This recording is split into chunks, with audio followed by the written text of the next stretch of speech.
Ireland has always had the reputation of being a very religious country, but recently all that's changed. The power of the church here is no more. In its place, new religions are filling the void, ready to exploit vulnerable people looking for that spiritual guidance. So on tonight's show, we expose some of the sinister elements of these religions. Exactly who are the people behind them? Just where do they get their money? And could you be their next target? It's all coming up on Exposed, Ireland's secret cults. Off the west coast of Ireland, on the island of Achill, Christina Gallagher has been operating an organisation called the House of Prayer for almost 20 years. Her followers see her as a holy visionary who claims to speak regularly with the Virgin Mary. So what exactly has Our Lady been telling her? Way back before there was a word for tsunami, I seen the first tsunami. The one world currency, one world bank, one world government, and one world church. You have learned nothing from all the catastrophes throughout the world. The head or our governments will be no more than puppets. To do anything, you'll have to have the chip, which is the mark of the beast. We obtained this footage of Christina apparently having one of her visions. The packed audience of followers watches on in awe, and why wouldn't they, when apparently her prayers have also cured everything from cancer to multiple sclerosis. But don't take our word for it. This is her spiritual director, Gerard McGinnity. He interprets her apocalyptic visions, which threaten doom and destruction if you don't donate. He's also the parish priest in the small village of Knockbridge, County Louth.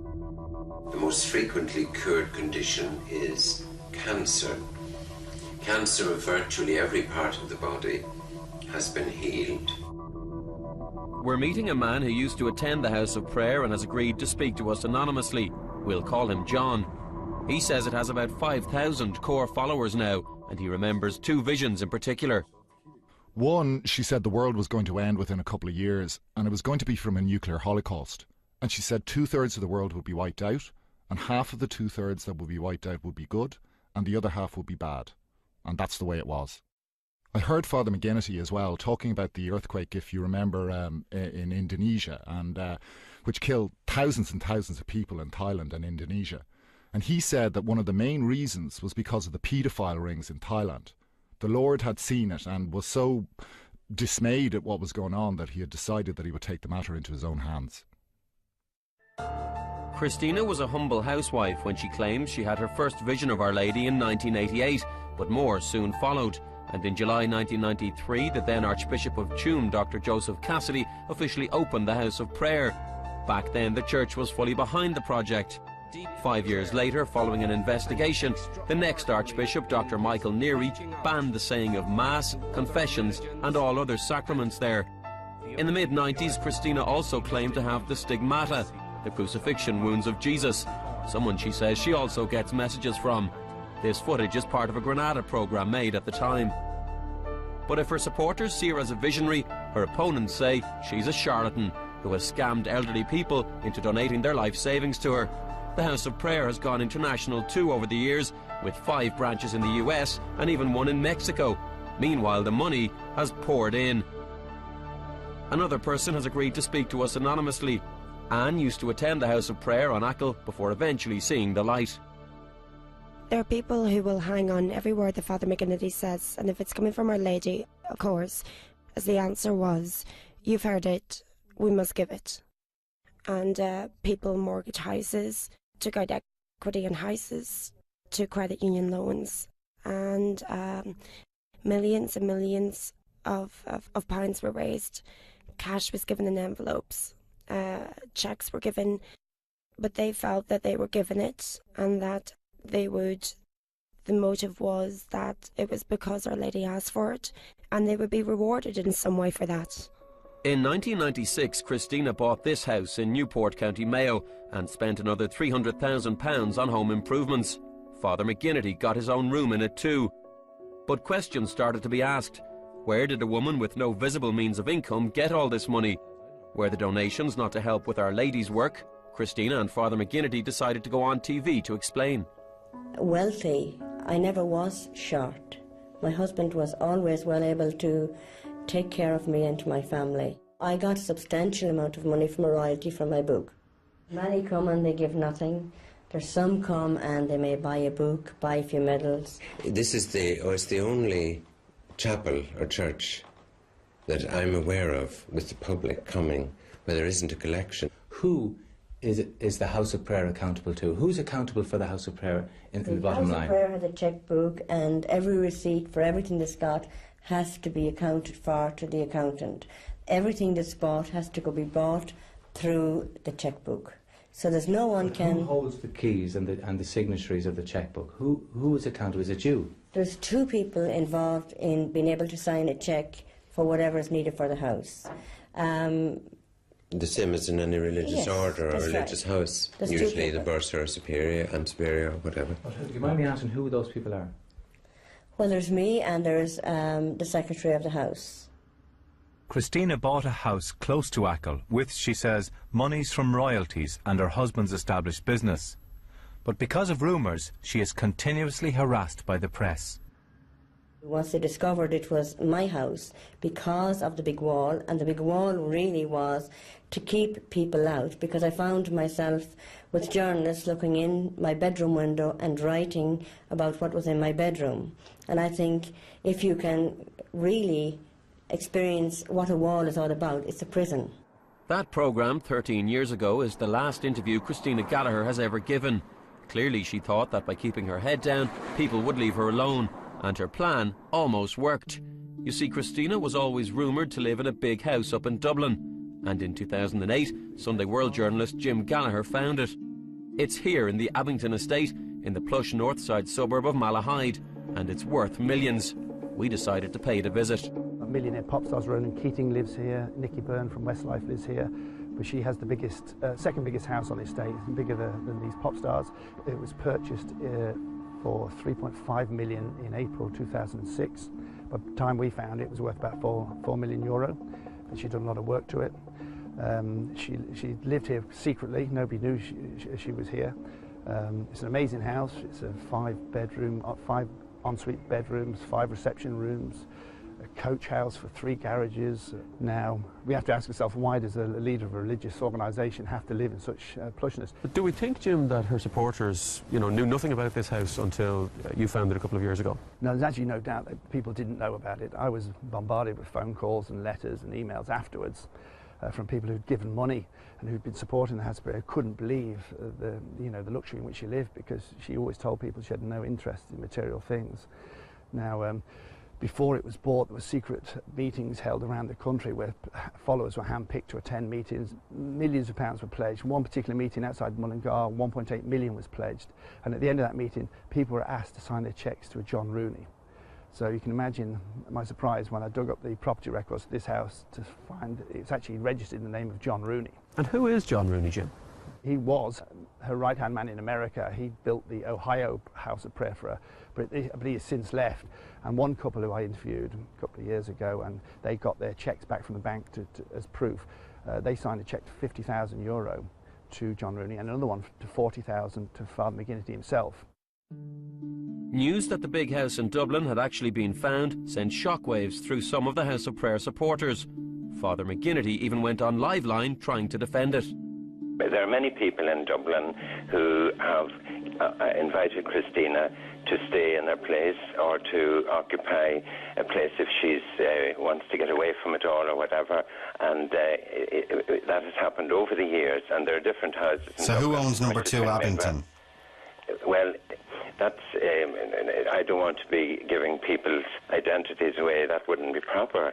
But I know that she doesn't own it, even though she's photographed in the Sunday World, obviously buying furnishings for it. No, she wasn't buying furnishings for it necessarily. That was a superimposed picture, which was sleight of hand, like so much else in the article. And has anyone ever left money to Christina in their will? To her personally, well, not that I know. Well, to the House of Prayer, sorry. No, not that I know of, no. Have any people donated large amounts of money to the House of Prayer?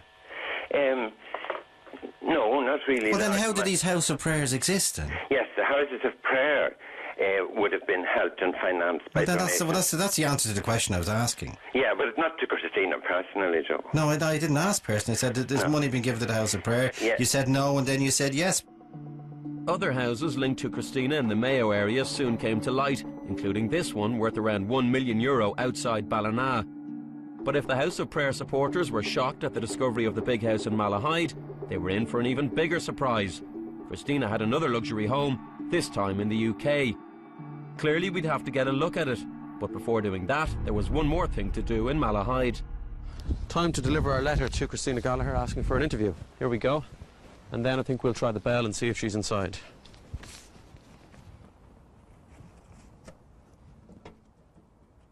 Now, we've been told that this is her main residence, so there's probably a good chance that she's here, but whether or not she'll come out or not is a different story. There's no cars in the driveway, but that doesn't necessarily mean anything. So she remains as elusive as ever, it seems. Hello? If anyone can hear me, it's Michael Ryan from TV3. I just wanted to leave a letter to Mrs. Gallagher asking for an interview for a programme we're making. She remains a mystery. Coming up, we expose another cult that has torn families apart, and we track down Christina Gallagher's secret UK hideaway.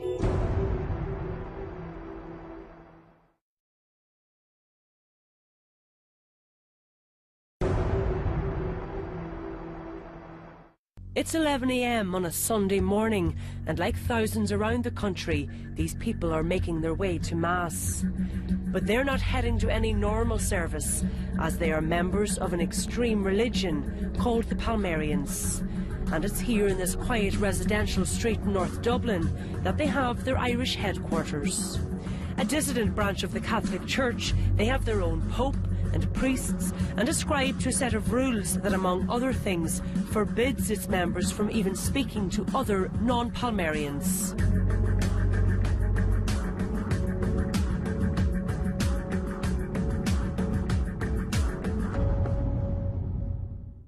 Ex-cult members, some who were happy to tell their story and others who were frightened to speak publicly, agreed to provide us with documents from the church which exposed just how controlled Irish members are by it and its rules. At home, you are obliged to do without television or video or computer. And those of you who still have garments, books, photos, holy pictures or anything else against Palmarian norms, destroy them. There is no time to lose. But perhaps the most devastating element of these rules is members were ordered to cut all ties with those who didn't believe, including family members. One ex-member agreed to speak to us on the condition that we didn't reveal her identity. Her story was a frightening one. Beth's mother was 16 years old when she joined the Palmarians. Her own mother was a member. Her father converted to the religion to marry Beth's mother, and they went on to have 4 children. She says their childhood was a happy one, but as they grew into teenagers, the attitude of the church began to change. Simple things like the programmes they watched or the books they read were controlled. We came across a load of books. Sure enough, when we flicked through them, there were holes throughout them where she had cut out images. My brother had an engineering book, and there were people in it wearing t-shirts or whatever. And she'd colour over their arms to make the t-shirt look like a long-sleeve top. As the members became more fanatical, Beth's father became more wary and eventually left the cult. The children followed, but Beth's mother remained a member. He actually said to my mother, "This church is going to tell you to leave us." And she said, "There is no way that's going to happen." And that is exactly what did happen. The boys and my sister tried to abide by the Palmarian rules for her sake. But they were so intense and so strict, and it was kind of hard not to listen to your music or play the guitar or watch TV. And eventually, it obviously became too much for her. And whether she went to the church or they spoke to her, I'm not sure. But she was told that she had to leave us. My dad said to her, "You really need to start thinking for yourself. If you don't want to go, don't go. You can't allow them to make you leave us." I remember he said to her, "Look, it's Christmas next week. You can't buy a turkey and ham with me if you're not going to be here." And she assured him that she wasn't going to leave. So he went off to work, and when he came home, she was gone. At first, the children didn't believe that she was gone for good. She called us the next day, and I can't remember. She may have called on Christmas Day. And I remember my brother, who was 16 at the time, was on the phone to her, and she said, "I'm not going to be able to come back." And he kept saying, "But why?" And she said, "I just can't. The Pope won't allow me." And my brother said, "So you're not coming home for Christmas?" And she said, "No." To fully understand this Irish cult, I needed to go to a small town in Spain near the city of Seville, to where the Palmerians first began. The country has always had a strong connection to the Catholic Church, and religion plays a major role in their lives. So in the late 1960s, when 3 young girls witnessed an apparition of the Virgin Mary in a field just outside the village of Palma de Troya, many seers came to pray. Among these people came 2 Spanish men, Clemente Dominguez y Gomez, an accountant, and Alonso Manuel Corral, a lawyer. Clemente claimed visions, prophecies, and declared himself Pope of his own religion, the Carmelites of the Holy Face, otherwise known as the Palmerians. Many Catholics living in the area fell for his every word. On one occasion, he claimed to lose 15 litres of blood, his own version of the stigmata. The Palmerian headquarters towers above the small village of Palma de Troya, but is guarded by a high wall and security. Concerned by the potential reaction of the Palmerians to our investigation, I met with English journalist Wendy Williams away from the Basilica, where I knew I couldn't be seen. The rules since 2005 have been incredibly strict, that they can't talk to anyone that isn't dressed exactly the same way that their rules dictate. So there is no interaction. They wouldn't even look at you or answer you if you talked to them in the street. There is, like, you could walk past them and there wouldn't be any acknowledgement. It's very private. The one feeling you really get here is that it's all quite remote. It's a very small village. They're up on a hill by themselves. There's a 5-foot wall all around it. It's actually quite sinister. The Pope that's taken over just last month, no one knows very much about him, but he has a military background, and there's a massive fear that it is going to get even stricter. And if you look at the rhetoric from the last few years, the language they're using is really calling you to arms, calling for a war, let go of your lukewarmness and move towards it and die if necessary for it. And people are scared of that. Eager to get a glimpse of the inside of the Basilica, my colleague and I approached the front gates to be met by security. We were dressed in full Palmerian gear. We pretended to be followers from Ireland who wanted to attend a service. I was refused access, although no reason was given. My colleague was not. The photos that emerged showed a devoted, if somewhat strange, religion. We knew we needed to find out more. Since her secret Dublin mansion was found, Christina Gallagher has been firefighting to keep her House of Prayer organisation out of the media spotlight. But the latest big controversy was the discovery of another luxury home linked to her, this time in the UK. We've come to the small village of Knockin in Shropshire near the Welsh border.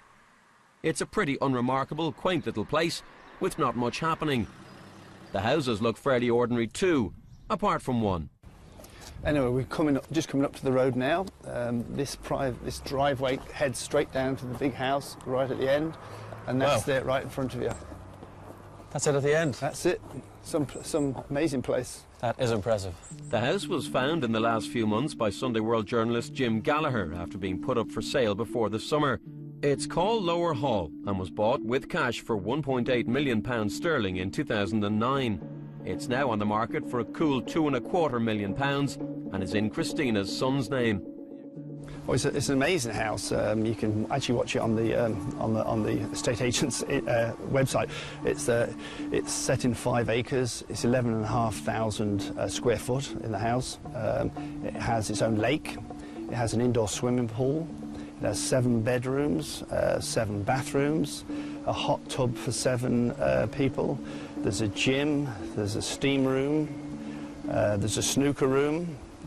The kitchen is laid out in Italian marble. She always claims to her followers that material wealth means nothing to her and she would happily live in a tent. Well, obviously, when you see a place like this, and the homes she also owns in Ireland, it's utter nonsense. Keen to avoid another controversy like she had with the house in Malahide, Christina made her followers sign a legal document before donating to this particular cause.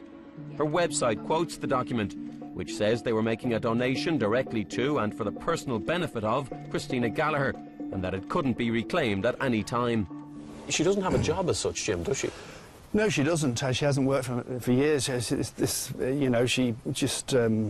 she's a full-time visionary, as it were. There's no income. But I mean, we have to question, where does the money come from these homes? I mean, there was a time in there was a manager that was in the House of Prayer in Achill, which she runs. He only lasted 5 weeks because she refused to let him open the mail. She insisted it was her only pleasure. She's been left properties in wills, from what we've been told.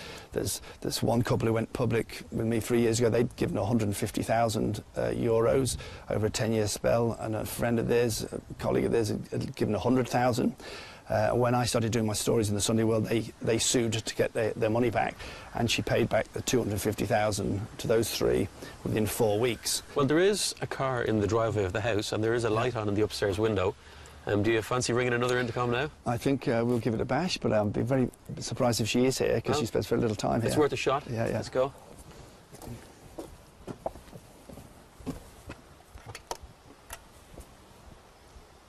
But just like the house in Malahide, no one came out.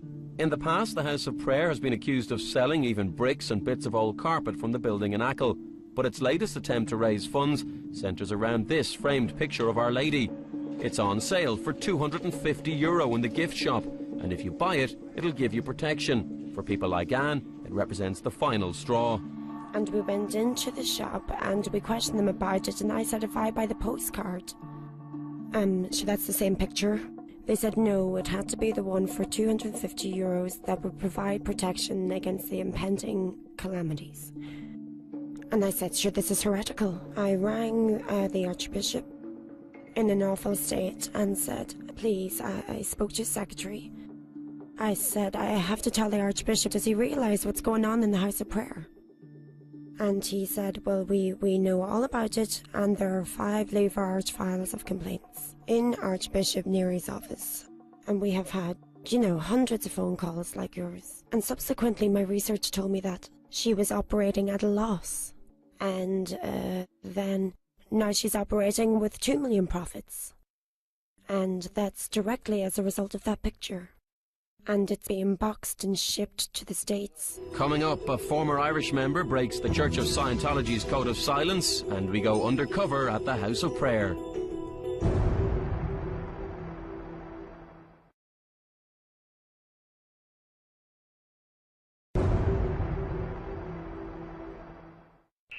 On Dublin's Abbey Street, you'll find the Irish headquarters of Scientology, the most talked about cult in the world.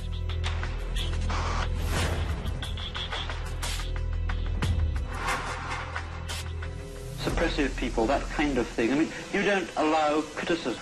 Oh no, a suppressive person isn't critical. A suppressive person is a person who denies the right of others.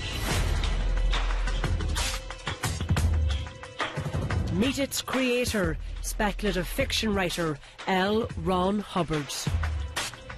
In the 50s, he published a self-help book, Dianetics, and it became the Bible of his new religion. Through a type of counselling they called auditing, practitioners aim to consciously re-experience painful or traumatic events in their past in order to free themselves of their limiting effects. Its followers credit the religion with changing their lives. Even if it's as small as one person. It really jumped my grades from being, B plus, A minus to solid A's. And they are not the only ones. Being a Scientologist, when you drive past an accident, it's not like anyone else. As you drive past, you know you have to do something about it because you know you're the only one that can really help. Along with Kirstie Alley, John Travolta and Juliette Lewis, Scientology has a huge celebrity following. The religion offers its members a wide range of life improvement courses that charge anything from €50 to thousands of euro. But the religion's methods of self-analysis have been criticised, and the organisation has drawn accusations of cultism. It was time to investigate if these accusations were fair. Where's the cult? Where's the cult? Where's the cult? Where's the cult? On Dublin's Abbey Street every month, a group calling themselves Anonymous gather outside the Scientology headquarters to protest. The group is made up of ex-members, those with family members involved, and those who simply believe that this group is a fake. One of its most prolific protesters is Matthew McKenna. Matthew, you weren't even a member of the Church of Scientology. Why the interest? I think when you look at the impact that different groups can actually have on people, in terms of sort of ruin people financially, mentally, and by breaking their social circle, Scientology goes far beyond any other group that I'm aware of. So just who is behind the masks? Behind one is Gabby Wynne, who until last year not only followed but worked for the church. She was just 19 when she became a member of the organisation. Through a personality test, workers in the Church of Scientology building in Dublin discovered that Gabby's father had been a heavy drinker, and they advised her to take part in some Scientology courses, which they said would help her deal with the stress of this. They say they have the answer to everything. Like, no matter what your problem is, they have an answer to it, kind of. Like, one of the first questions was, how much do you earn? And they kind of started pressuring me into taking out loans then. Like, it started off with €2,000 and then they wanted me to top up a loan and then up to €5,000. I was getting calls on my phone all day saying, so when are you going to the bank? When are you going to the bank? This focus on spending money on courses is echoed by fellow ex-member Pete Griffins. He says he lost 20 years of his life to Scientology. The whole of Scientology is set up like it's like a ladder with courses at every level that you have to pay for and do. They do say that you're allowed to walk away after doing 1 or 2 courses. You're not. They want you to do the next one and the next one and the next one until you're £500,000 worse off. Through the company's office, I find documents showing that the Irish branch, which claims to have sold 100,000 Scientology-related goods, filed accounts recently showing a deficit of nearly €700,000. But thankfully the money in the international organisation is phenomenal, and it can support the Irish branch. Tax filings from the early 1990s in the US show that the church was earning about $300 million a year back then, but the paper trail disappears after that. Celebrities like Tom Cruise, however, are thought to have donated around $25 million, and over 160 countries have branches, so the organisation doesn't appear to have a cash flow problem. It wasn't long before I got a phone call from Matthew McKenna asking me to meet him.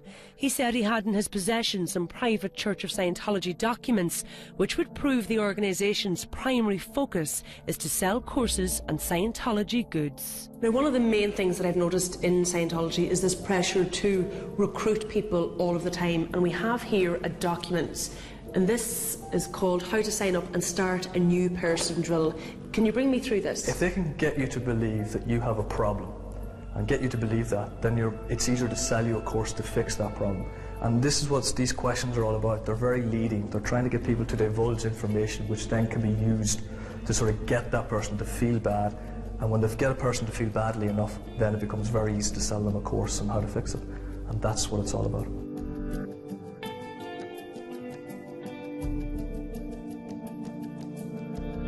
It does state here the end phenomena, which is obviously the goal or the objective. A staff member who can competently sign up and start a new person on a paid service and sell books.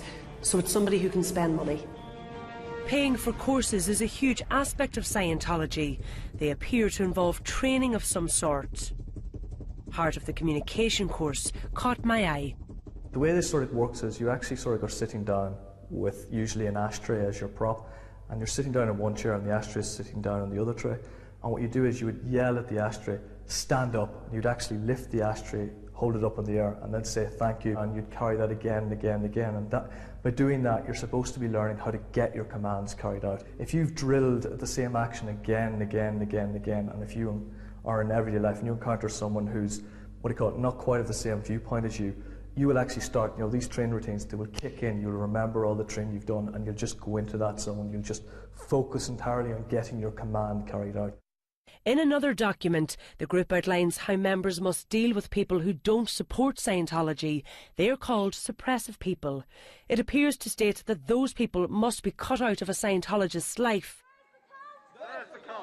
If it was practised, it would cut families apart. At the protest, Anne Robinson approached me. We believe we've been declared suppressive persons by that organisation because of the fact that we have spoken publicly about our concerns about the organisation and the damage that it has done to our family and other families.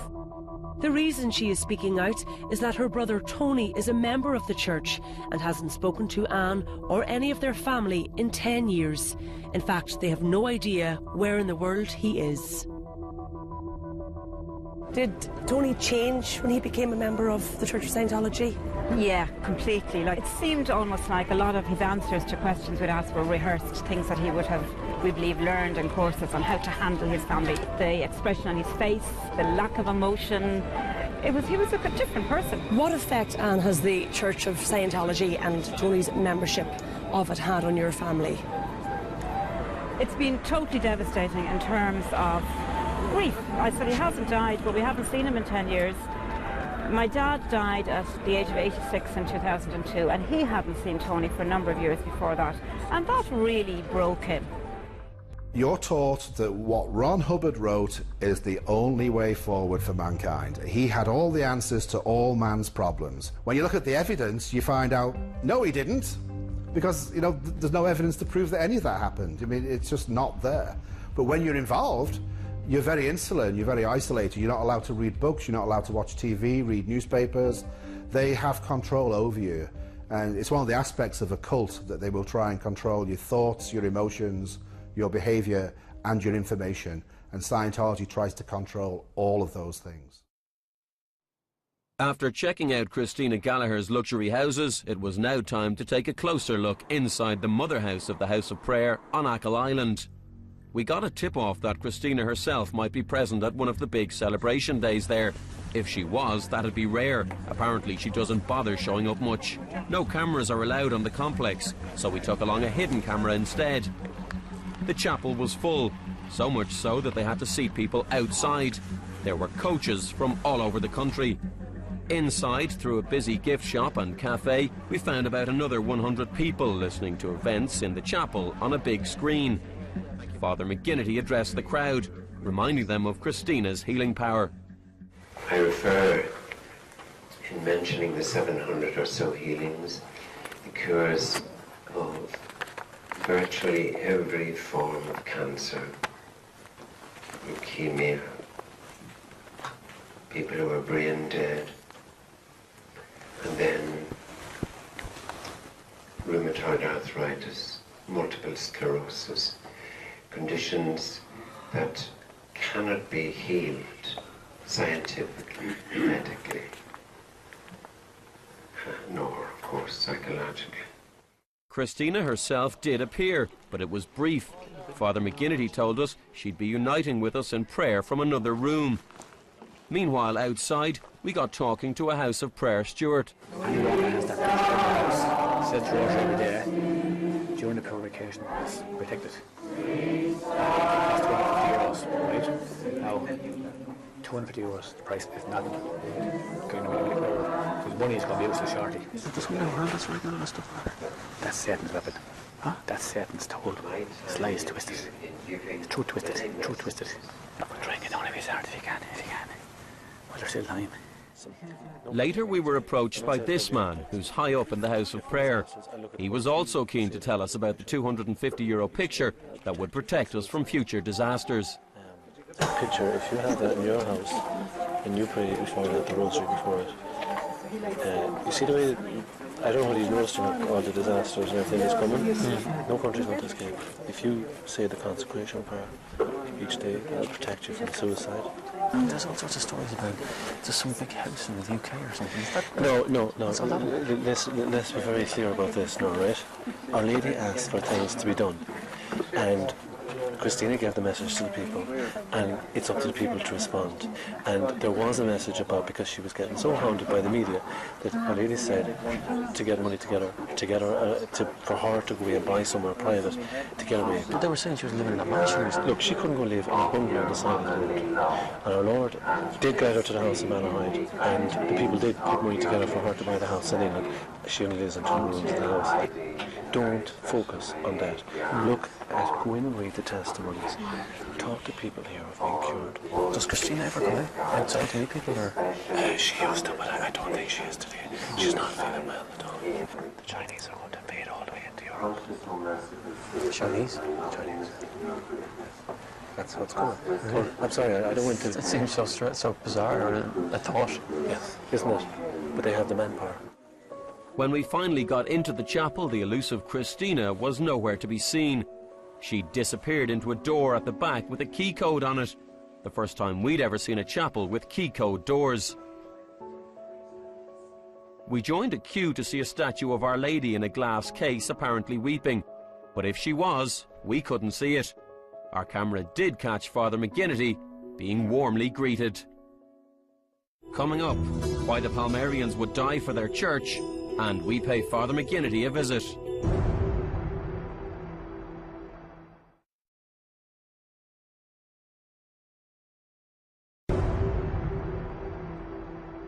Just like the Scientologists, the Palmerians had given us evidence that cults at their most extreme can tear families apart.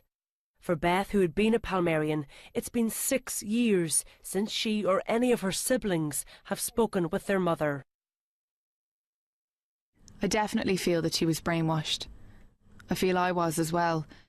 To get to the point where you're reluctant to question things, that's not good.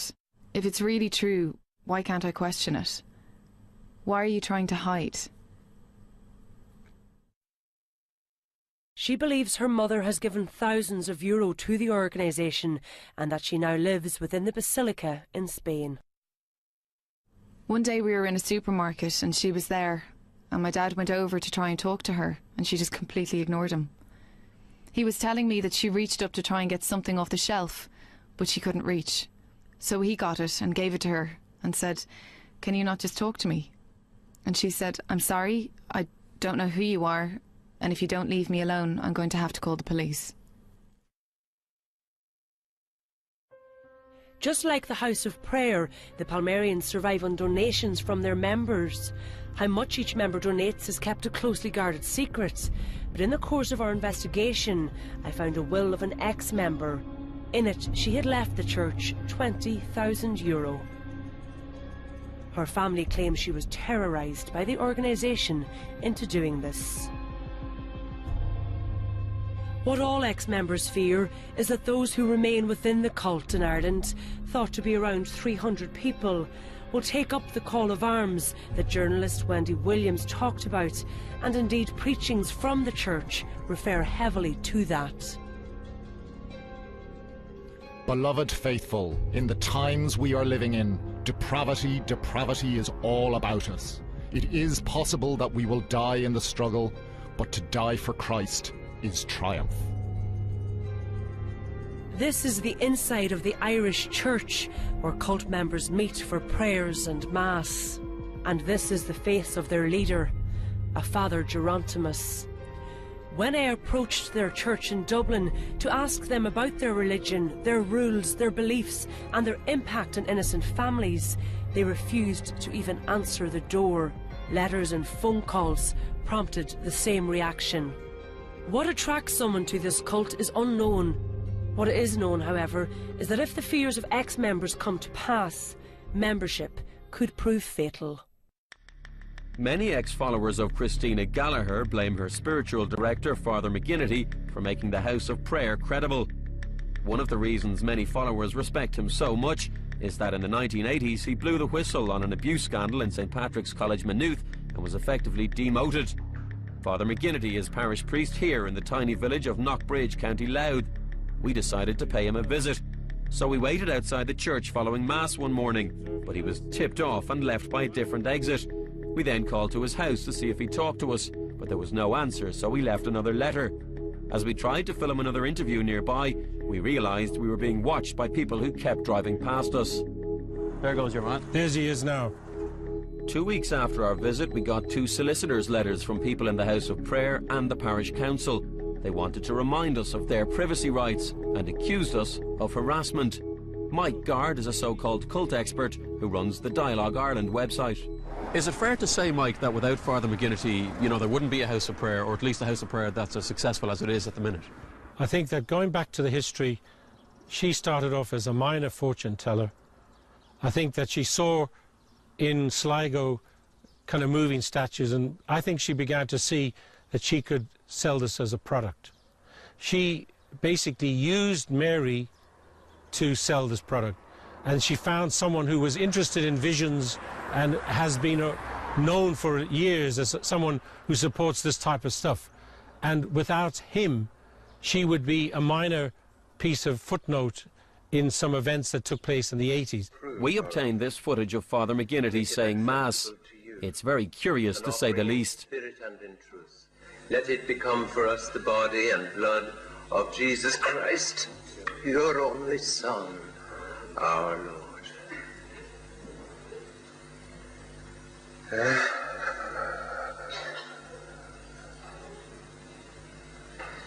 The day before he suffered. He calls these epileptic-type seizures darts of love by the Holy Spirit. He took bread in his sacred hands, and looking up to heaven. Among ex-members, there's a growing anger with Cardinal Sean Brady, who's the head of the Catholic Church in Ireland. A group of them met him in 2008, but say he's failed to deal with Father McGinnity despite calling him in for talks. We wrote to the Cardinal looking for an interview. His office replied, turning down our request and saying that Father McGinnity has assured Cardinal Brady he has nothing to do with fundraising for the House of Prayer. But Mike Gard thinks there's another reason why the Cardinal won't act further. Next year, the Irish hierarchy is hoping to re-energise the Catholic Church by having a Eucharistic Congress in Dublin. And they are planning, and they're hoping that possibly Pope Benedict might in fact come here. So there's no way that he's going to deal with this issue. This is a minor issue in his global plans. After visiting the House of Prayer on Achill with a hidden camera, it was now time to make an official visit. Our plan today is basically to drive up to the House of Prayer and deliver this letter which I've written to Christina Gallagher, basically inviting her to take part in the programme. Now, it's very unlikely, I have to admit, that she is going to agree to an interview because she hasn't done an interview in years. So it's unlikely that that's about to change anytime soon, we feel. But we can only try.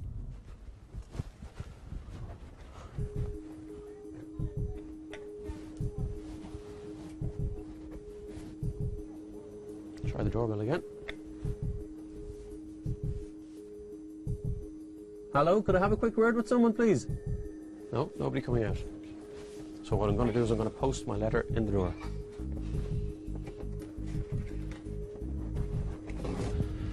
Okay, well, as you saw, I went up to the door, rang the bell a couple of times, shouted in the letterbox, and they're not coming out to speak to me, although, as you can probably see there, I don't know if you can see or not, there is still, the door is opening and closing at this stage, so there's somebody there looking outside the door, and they can obviously see that I'm here and they don't want to speak to me at all.